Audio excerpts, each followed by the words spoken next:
I was in Scindia school. तो Scindia school में कई जुगाड़ के काम होते थे। अच्छा। जो सेटिंग से होते थे, नीचे से खाना मंगाना, काम को कर देना सीनियर्स के जी। तो मुझे बाद में रियलाइज हुआ यार ये काम मैं बहुत अच्छे से करता था और सीनियर मुझे ही क्यों देते थे। जी जी। तो मन था कि बाहर जाके पढ़ना, ये थॉट हमेशा था जब मैं सिंधिया स्कूल में था।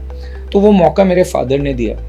तो जब बाहर जाने का मौका मिला तो आईलेट्स क्लियर किया था। I scored 7.5 in IELTS. That's a very good score as consultant. So I got York St. John as an option. So yes, and it was a new university that time. So I was super excited to go.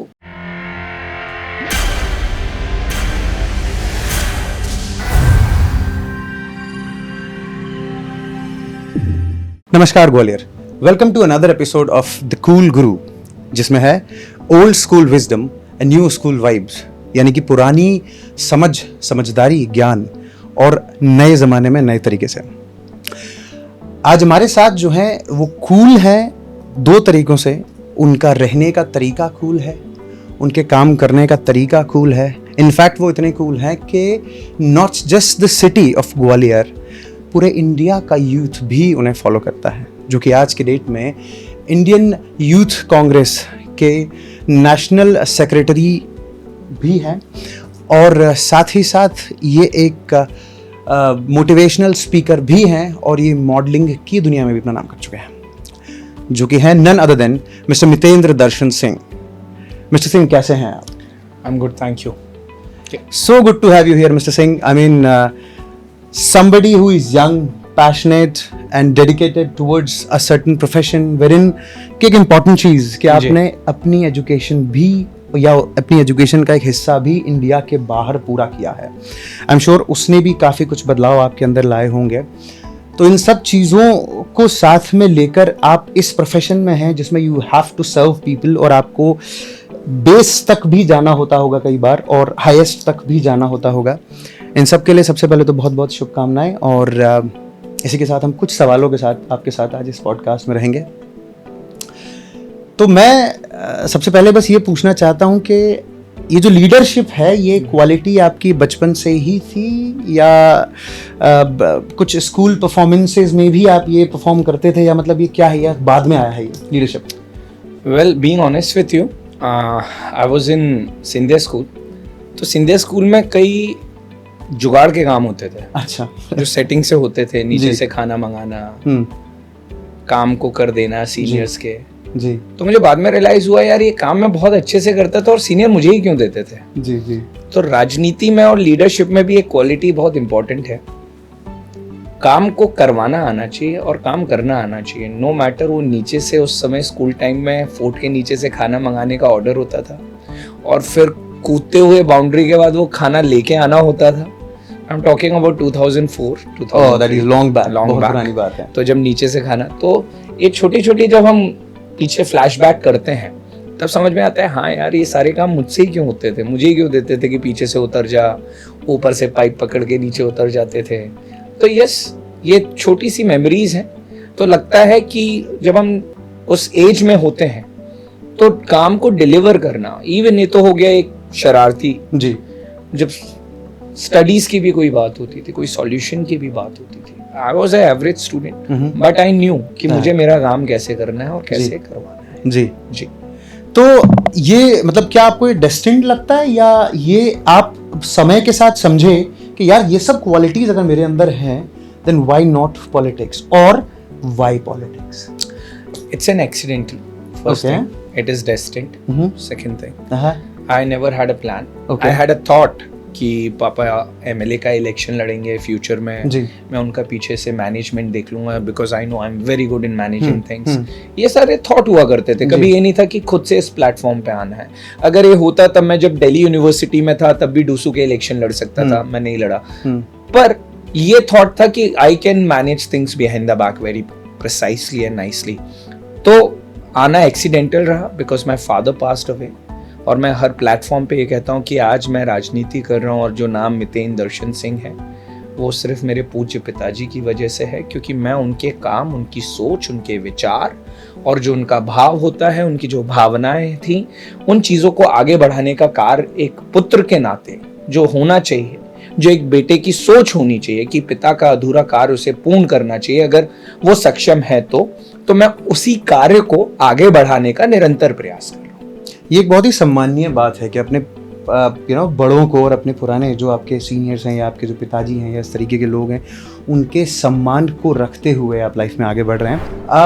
क्योंकि आप बाहर पढ़े हुए हैं, obviously I have few questions where in आपके पास international education का exposure भी है। People generally complete this because I'm an international education consultant. I've been sending students abroad. तो मैंने क्या अक्सर देखा है कि बच्चे जो है बाहर पढ़ने जाते हैं, उसके बाद वो या तो कॉर्पोरेट्स की तरफ रुख मोड़ लेते हैं या बाहर ही रुक जाते हैं। आप वापस आए and you chose to get into politics, which again is not an easy profession. जी, कैसे और क्यों? 2 रीजन थे। नंबर 1, बाहर जाने की जिद इसलिए थी क्योंकि मैं खुद एक किसान का बेटा हूँ जी, और literally I have seen the hard time in my life. I've seen what is to be a middle class, how a middle class person, because I've been there, I've come and I've born and brought up from that system gradually. तो एक जिद थी कि यार जडेरुआ गांव में पैदा हुए हैं, गांव के वातावरण में हुआ हूँ, पूरा जीवन गांव में रहा, खासकर 17 साल तक. तो मन था कि बाहर जाके पढ़ना है. ये थॉट हमेशा था जब मैं सिंधिया स्कूल में था. तो वो मौका मेरे फादर ने दिया. तो जब बाहर जाने का मौका मिला तो आईलेट्स क्लियर किया था. I scored 7.5 in IELTS. That's a very good score as consultant. So I got York St. John as an option. So yes, and it was a new university that time. So I was super excited to go कि यार जडेरो गांव का पहला लड़का, वो जो हम थोड़ा बॉलीवुड से इमोशन सेट करके रखते हैं, वो वाइब जो थी, तो उस बात पे मुझे गर्व था कि मैं पहली बार यहाँ से जा रहा हूँ. तो उस फीलिंग के साथ गया था मैं जब पढ़ने के लिए अब्रॉड गया. और मुझे आज भी याद है, मेरी इंग्लिश भी कमज़ोर थी. I never focused on that much. But ये सारी चीज़ें जब हम पहुँचते हैं एक दूसरे देश में, एक नई संस्कृति में, तो वो संस्कृति अपने साथ बहुत चीज़ें लेकर आती है. और ये डिपेंड आप पे करता है कि आप उसमें से क्या सीखने वाले हैं, क्या खुद के साथ रखने वाले हैं, और क्या भविष्य के लिए अपने साथ लेके जाने वाले हैं. And it is always a profound thought कि आप जब अब्रॉड जाते हैं तो आप एक्चुअली कुछ सीखने के साथ साथ वो चीज़ लेके आइए. जब आप अपने देश आए तो अपने देश के काम भी आए, भला वो एक विचार हो, एक सोच हो, एक आइडिया हो, या उसको इम्प्लीमेंट करने का आपके अंदर हौसला या तरीका हो. तो ये थॉट था मेरे अंदर कि अब्रॉड जाके एक बार बस पढ़ना है. तो मतलब मल्टीकल्चरल डाइवर्सिटी का भरपूर लाभ आपने उठाया. बिल्कुल मैंने. अच्छा, because you have studied in the UK, in fact I also studied there, like I was there for 3 years. Probably आप शायद किसी दूसरे शहर में थे और मैं किसी दूसरे शहर में था, मगर आई एम सो ग्लैड कि उस वक्त आप भी वहाँ थे और हम भी वहाँ थे. आई एम श्योर कि हमारी बातों में काफ़ी ज़्यादा अंडरस्टैंडिंग होगी. देखिए, मैं क्या करता था वो मैं बाद में कहूँगा. आप बताइए कि आपको क्या लगता था वहाँ जाके कि ज़्यादा उन लोगों के साथ रहा जाए, जैसे फॉर एग्जांपल आप एज एन इंडियन वहाँ रह रहे हैं तो आप भी इंडियंस के साथ ही रहना पसंद करते थे, या फिर आपको लगता था कि मैं इंटरनेशनल आया हूँ तो मैं इस एक्सपोजर को भरपूर लूँ? जी, स्टडी अब्रॉड जो आपका काम है जी, जो स्टूडेंट्स आपके यहाँ से जाते हैं, मैं उन सभी से यही कहना चाहूँगा, अगर अब्रॉड जा रहे हैं तो 2 चीज़ें बिल्कुल याद रखें जी. नंबर 1 कि हर काम हमें खुद से करना है. बिल्कुल. मतलब हर काम, ग्रोसरी से लेके, खाने से लेके, क्लीनिंग से लेके, हर चीज. बिल्कुल. नंबर 2 बहुत इंपॉर्टेंट, जो हम अक्सर प्रयास करते हैं कंफर्ट जोन में जाने का, कि हम ये सोचते हैं कि हमें अपना भाई मिल जाए कोई साथ में रहने के लिए, वो मेरा रूममेट मिल जाए. क्यों? क्योंकि हम थोड़े डरे होते हैं, नया देश होता है, सहमे होते हैं. पर थोड़ी सी अपनी विल पावर को यूज करते हुए हमें प्रयास ये करना चाहिए कि अब्रॉड जा रहे हैं तो हम जर्मन्स के साथ रहें, इटालियंस के साथ रहें, और हो सके तो मोर ऑफ जो ब्रिटिश स्टूडेंट्स हैं उनके साथ हमें रहने का मौका मिले. क्यों? क्योंकि जब आप उनसे दोस्ती करोगे तो आप उनसे उनकी चीजें सीखोगे और अपनी चीजें उन्हें सिखाओगे. आप उनका कल्चर उनसे एक्सेप्ट करोगे और अपना कल्चर उनके साथ शेयर करेंगे, तो वो भी शायद कुछ चीजें एक्सेप्ट करें आपके कल्चर की. For example dress, my friends used to come, तो उनको जोधपुरी पहनना मैंने सिखाया. तो शायद वेस्टर्न बोटाई मैंने उनसे पहनना सीखी जी. खाने की बात आ जाती है, I was always a vegetarian, तो मैं नॉन वेज खाना नहीं सीख पाया. पर यस, वेजेस में कॉन्टिनेंटल फूड होता था, there was different kind of varieties Andy Yes. used to cook for me. I used to share Indian dishes, भिंडी बनाना, दाल बनाना, कर्ड में वेजिटेबल, उनको हाथों से खाना सिखाना. They used to use their spoons and forks and knife.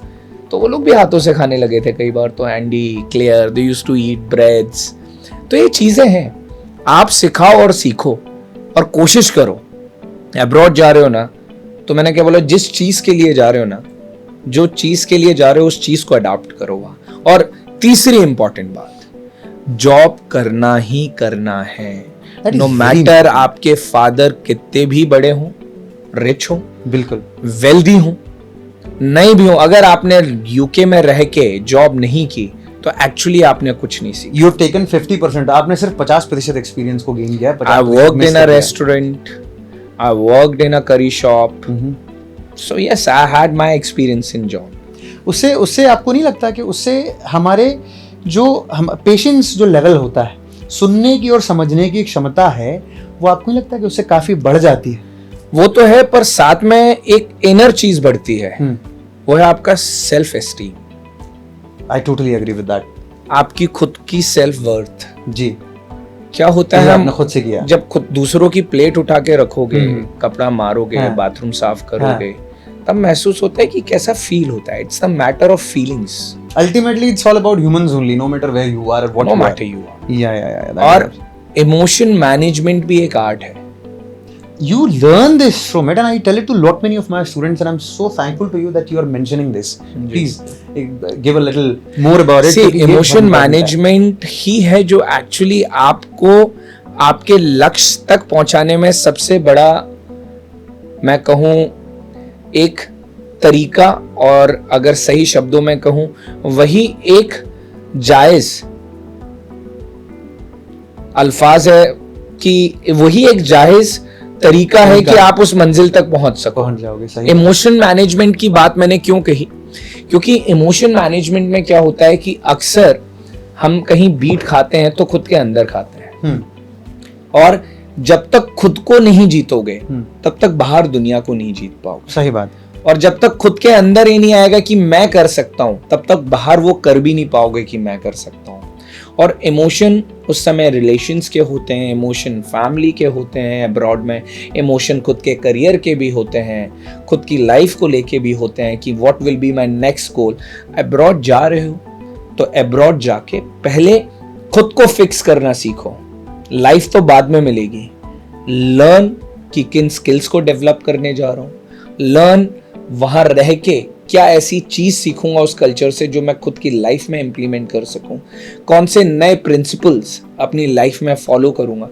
और एक discipline, जो एक इंपॉर्टेंट वर्ड है मेरी लाइफ में. अगर डिसिप्लिन नहीं है लाइफ में तो ट्रस्ट मी, आप अपनी लाइफ में कहीं पहुंच ही नहीं सकते हो. You learning to break if you are not discipline. That is absolutely correct. जब आप यूके पहुंचे तो क्या शुरुआती दिनों में अक्सर बच्चे बोलते हैं कि सर ऐसा लग रहा है वापस आ जाएं, ऐसा लग रहा है क्यों आ गए, बट वो ये नहीं समझते कि एक शॉर्ट टर्म एक कदम है जो उन्होंने उठाया है, कुछ समय बाद वापस आ जाएंगे. तो क्या आपके साथ ऐसा हुआ था, या पॉलिटिक्स में एंटर करते में आपके साथ हुआ था, ये क्या है? आपने जो पहले अब्रॉड वाले क्वेश्चन क्लियर करते तो कई स्टूडेंट्स को नेचुरल है, हम ह्यूमन बीइंग हैं, जाते हैं तो ये फीलिंग आती है घर वापस चले जाएं. कई बच्चे आ भी जाते हैं जैसे होम. अब मैं अब्रॉड रहा, दिल्ली में रहा, तो वो एक शायद एक वीक फील हुई. उसके बाद फिर आई वाज नॉर्मल, क्योंकि मैं घुल मिल गया लोगों के बीच में. तो मेरा ये कहना है, कभी भी अगर आप अब्रॉड जा रहे हो और ये फीलिंग आए, कोशिश करो लोगों के साथ घुलने मिलने की, क्योंकि आप थोड़ा सा जब, और अपने आप को टाइम दो. Do not make a decision with in a month कि नहीं अब घर जाना है, मेरा मन नहीं लग रहा. जब ये सवाल आए कि घर जाना है, मन नहीं लग रहा है, तो ये क्वेश्चन करना, what can be the worst I can face in my life, what can be the worst emotion, इससे ज्यादा वर्स्ट क्या हो सकता है. That is right. तब शायद आपको आंसर मिले. और फिर अपने आप से पूछना कि यार मेरे फादर ने इतना खर्चा किया है, मेरे मम्मी के कुछ साथ में मेरा भी सपना था, तभी तो मैं यहाँ आया हूँ, तो कैसा लगेगा आज हम वापस जाएंगे. तो ये सारा थोड़ा सा खुद के साथ इमोशनल, और जिसे मैं कहता हूँ ध्यान, it is my compulsory request. No matter आज हम 12th पास आउट कर रहे हैं, ग्रेजुएट कर रहे हैं, post graduate, please make spirituality a part of your journey. क्योंकि आपके प्रिंसिपल्स, आपके डिसिप्लिन, आपकी लाइफ की 90% परेशानी आप हल कर लोगे अपनी लाइफ में, अगर आप स्पिरिचुअलिटी को एक्सेप्ट करते हो और अपनी लाइफ में इम्प्लीमेंट करते हो। तो मेरे स्टूडेंट से रिक्वेस्ट है कि ये स्किल अगर अब्रॉड जा रहे हो तो please you have enough time for 2 years 3 years to practise this skill during your tenure of your education, during your tenure of growing in that time, क्योंकि वो अगर आपने अडेप्ट कर ली तो trust me you can do wonders. ये old school wisdom बहुत ज़रूरी है आज के यूथ के लिए जो आप दे रहे हैं। Well, it was really nice conversation with you, Mr. Singh. एक और बात बस आखिरी जो मैं आपसे चाहता हूँ कि आप प्लीज़ एड्रेस करें, प्लीज़। ये जो यूथ है, because you are young and a passionate personality serving the nation through the politics, वो बच्चे जो यहाँ पढ़ते हैं या फिर बाहर भी पढ़ने जा रहे हैं, वो अगर कंट्रीब्यूट करना चाहें कंट्री के लिए, क्योंकि हर कोई पॉलिटिक्स में तो नहीं जा सकता, बिल्कुल, but as a person who is into politics, आपके पास क्या है उनके कहने के लिए? मैं सिर्फ इतना कहूँगा, no matter whatever field you are, आप एक तरीका ढूंढिए। हर फील्ड में एक तरीका होता है कि किस तरीके से अपने कंट्री को कंट्रीब्यूट किया जाए। कोई सस्टेनेबल तरीके से करता है तो कोई कॉर्पोरेट तरीके से करता है, कोई NGOs को करता है तो कोई सिटीज़ में किसी के थ्रू कनेक्ट करके कुछ डोनेशंस भेजते हैं। तो there are multitasking and there are multipurpose and multi ways where you can actually contribute in matter of, I must say कि अगर आप मार्केटिंग की पढ़ाई करने वहां गए और आप वहां सेटल हो रहे हैं तो you should search a field where you can help people उसी फील्ड में, उसी फील्ड में, अपने आप को, डॉक्टर में हो उस फील्ड में, लॉ में हो उस फील्ड में। बस एक अंदर वो इच्छा होनी चाहिए कि 2% तो हम अपने कंट्री में कहीं ना कहीं तरीके, अब जैसे फॉर एग्जांपल पंजाबीज जी, भला कनाडा में है पर आज देखिए पंजाब में ट्रेजेडी तो पूरा कनाडा भेज रहे हैं ना। क्या अप्रिशिएबल मोमेंट है ये, मतलब we obviously are coming from a different state, but then I really appreciate the people particularly from Punjab के, आई डोंट नो उनको क्या सपोर्ट बाहर से मिला नहीं मिला हो, लेकिन खुद से उन्होंने अपने आप को दोबारा से इस पोजीशन में ला रहे हैं कि दे आर जस्ट, वीडियो देख रहा था कि जो अपना जो गोल्डन टेम्पल है उस तक में पूरा कीचड़ और पानी वगैरह, और वो खुद से उसे क्लीन कर रहे थे, अपनी दम पे ना के बैठ के रो रहे हो कि हमारे साथ ये हो गया वो हो गया। That's really appreciable, that's really amazing. Mr. Singh, thank you so much for coming here, taking out some time, और बहुत ही बेहतरीन कॉन्वर्सेशन ये थी आपके साथ।